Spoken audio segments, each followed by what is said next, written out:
გასული ღამის განმავლობაში რუსეთი უკრაინას ბალისტიკური რაკეტა ისკანდერ M-46 ერთეული შაჰედის ტიპის დრონის გამოყენებით თავს დაესხა. უკრაინის საჰაერო ძალების ცნობით მათ 29 დრონის განადგურება შეძლეს, 17-მა კი მიზანს მიაღწია. მედიის ინფორმაციით ყველაზე მასშტაბური დარტყმები ხარკოვის ოლქის ქალაქ ლოზოვიაზე განხორციელდა, რის შედეგადაც ერთი ადამიანი დაიღუპა, 10 კი დაშავდა, მათ შორის 2 ბავშვი. ადგილობრივი ხელისუფლების თქმით, ლოზოვაიამ გასულ ღამეს ომის დაწყებიდან ყველაზე მასშტაბური თავდასხმა მოიგერია. თავდასხმის შედეგად დაზიანებულია ქალაქის კრიტიკული ინფრასტრუქტურა, მრავალსართულიანი კორპუსები და კერძო სექტორი. გავრცელებული ინფორმაციით, რუსულმა ძალებმა დრონები კურსკიდან, ბრიანსკიდან, ორიოლიდან და პრიმორსკო-ახტარსკიდან გამოუშვეს. ბალისტიკური რაკეტა კი ბრიანსკის ოლქიდან ისროლეს. კემბრიჯის უნივერსიტეტის მკვლევრებმა უძველეს ეგვიპტურ სამარხში 4000 წლის წინანდელი ხელის ანაბეჭდი აღმოაჩინეს. არქეოლოგებმა ის თიხისგან აგებული შენობის მოდელის შესწავლისას იპოვეს. ამგვარი შენობები, ეგრეთ წოდებული სულების სახლები, როგორც წესი სამარხებში გვხვდება. მუზეუმის კურატორმა ჰელენ სტრადვიკმა განაცხადა, რომ სრული ხელის ანაბეჭდი, რომელიც ძველი წელთაღრიცხვით 2055-დან 1650 წლამდე თარიღდება, იშვიათი და საინტერესო აღმოჩენაა. სულების სახლის ქვეშ სრული ხელის ანაბეჭდის პოვნა ძალიან იშვიათი და საინტერესოა, სავარაუდოდ ეს ხელოსნის ხელის ანაბეჭდია, რომელიც ჭურჭელს თიხის გაშრობამდე შეეხო. მე აქამდე არასდროს მინახავს ასეთი სრულყოფილი ხელის ანაბეჭდი ეგვიპტურ ობიექტზე, განაცხადა მუზეუმის უფროსმა ეგვიპტოლოგმა ქალბატონმა სტრადვიკმა. გავლენიანი იტალიური სპორტული ჟურნალისტი ჯანლუკა დიმარციოს ინფორმაციით, საქართველოს ეროვნული ნაკრებისა და ემპოლის მცველი საბა გოგლიჩიძე კარიერას იტალიის სერიას ბინა და რუდინეზეში გააგრძელებს. გავრცელებული ინფორმაციით, ტრანსფერის ღირებულება 5 მილიონი ევრო იქნება. კონტრაქტი 4 წელზე 2029 წლის 30 ივნისამდე იქნება გათვალისწინებული. 1 წლით ავტომატურად გაგრძელების შესაძლებლობით, ხოლო მოთამაშის წლიური ანაზღაურება 600,000 ევრო იქნება. შეგახსენებთ, რომ გოგლიჩიძემ ემპოლის მაისურით 36 მატჩში ჩაატარა და საქართველოს ეროვნულ ნაკრებში გამოძახებაც დაიმსახურა, რომლის რიგებშიც ერთა ლიგის 3 შეხვედრაში ითამაშა. ცნობისთვის, ქართველი მცველი ზამთრის სატრანსფერო ფანჯრის პერიოდში ახლოს იყო რომაში გადასვლასთან, შემდეგ გალათასარაის ყურადღებას დაიმსახურა, რომელიც მისი ჯარით დამატებას განიხილავდა, თუმცა საბოლოოდ საბა იტალიაში დარჩა.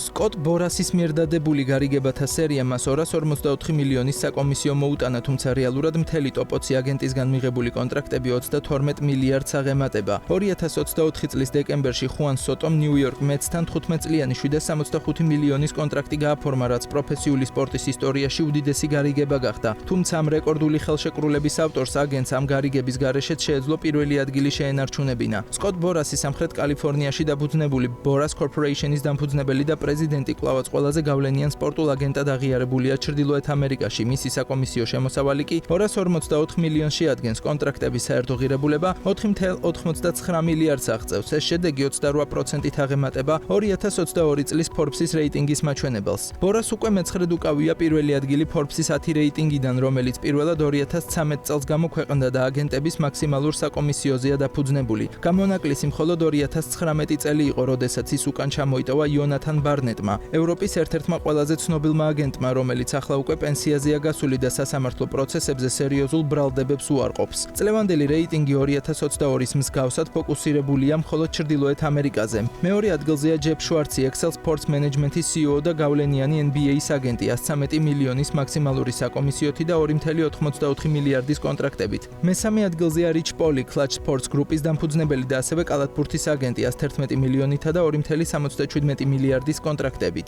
2025 წლის რეიტინგში ტოპ-20 აგენტიდან თითოეული იღებს მინიმუმ 32 მილიონს მაქსიმალურ საკომისიოში. მათი კონტრაქტების ერთობლივი მოცულობა 32 მილიარდს აღემატება. სიაში შედის CAA-ის 4 და ვაზერმანის ასევე 4 წარმომადგენელი. Excel-ს 2 აგენტი ყავს სიაში შვარცთან ერთად, ბეისბოლის აგენტი კეისი კლოუზი. ბორასი ყველა სხვა აგენტს აშკარად უსწრებს, მას 113 კლიენტი ყავს, მაგრამ საკმარისია მხოლოდ 6 მათგანი: ხუან სოტო, ბრაის ჰარპერი, კორი სიგერი, გერიტ კოლი, ზანდარ ბოგარცი და ენტონი რენდონი დავასახელოთ, რომლებმაც ინდივიდუალურად 245 მილიონზე მეტი ღირებულების კონტრაქტები გააფორმეს, რაც საკმარისია მის პირველ ადგილზე გასათავსებლად. განსხვავება კიდევ უფრო მკვეთრია საკომისიო პროცენტებში. MLB-ში აგენტებს შეუძლიათ 5%-ის აღება, NBA-ში 4%, NFL-ში 3%, ხოლო NHL-ში სტანდარტულად 4%. ამანაც განაპირობა სპორტების გადანაწილება რეიტინგში: 8 აგენტი კალათბურთიდან, 7 ბეისბოლიდან, 3 ამერიკული ფეხბურთიდან და 2 ჰოკეიდან. თუმცა ყველა აგენტის მაჩვენებელი მკვეთრად გაუმჯობესდა 2022 წლის შემდეგ. ლიგების რეკორდულ მრავალმა შემოსავლებმა სპორტსმენების ხელფასებიც გაზარდა, განსაკუთრებით NBA-ში. შვარცის კონტრაქტების მოცულობა 32%-ით გაიზარდა, რიჩ პოლის 103%-ით. Bill Duffy WM ბასკეტბოლიდან რეიტინგში მეოთხეა 72 მილიონის საკომისიოთი და 1.8 მილიარდის კონტრაქტებით. ამ რეიტინგში სარეკლამო გარიგებები არ არის გათვალისწინებული, რადგან დიდ სააგენტოებში ეს ხელშეკრულებები ხშირად სხვა სპეციალიზებულ განყოფილებებს აქვთ გადაცემული. ასევე ინდივიდუალური სპორტის წარმომადგენლები, როგორიცაა ჩოგბურთიან გოლფის სიის მიღმა დარჩნენ, რადგან მათ მუდმივი ხელფასები არ გააჩნიათ. მიუხედავად ამისა, აგენტის როლი მხოლოდ ხელშეკრულებების გაფორმებით არ შემოიფარგლება. ისინი აწყობენ კლიენტების სამზადის დრაფტების წინ, ქმნიან საინვესტიციო შესაძლებლობებს, მართავენ სპორტსმენების ბიზნესებს და ხშირად რჩებიან მათ ფინანსურ მრჩევლებად კარიერის დასრულების შემდეგაც. აგენტები ასევე უზრუნველყოფენ მედია გამოსვლებს და VIP ღონისძიებებზე წვდომას.